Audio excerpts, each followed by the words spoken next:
αλλά η Ιωάννα δεν μπορούσε να συμφιλιωθεί με την αδράνεια που ήθελαν να της επιβάλλουν. Εγκαταλειμμένη χωρίς βοήθεια κατά την πολιορκία της Λασαριτέ, κατάλαβε ότι πλέον δεν είχε ελπίδα βοήθειας από τον Κάρολο τον 7ο. Στο τέλος του Μαρτίου 1430, χωρίς να αποχαιρετήσει τον βασιλιά, έφυγε για να ενωθεί με τους Γάλλους αντάρτες που μάχονταν εναντίον των Άγγλων στο Λάνι.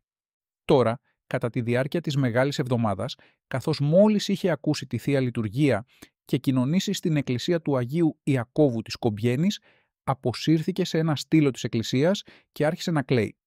Οι κάτοικοι της πόλης και τα παιδιά την περιτριγύριζαν. Τους είπε: «Παιδιά μου και αγαπητοί φίλοι, σας λέω ότι έχω πουληθεί και προδοθεί και σύντομα θα παραδοθώ στο θάνατο.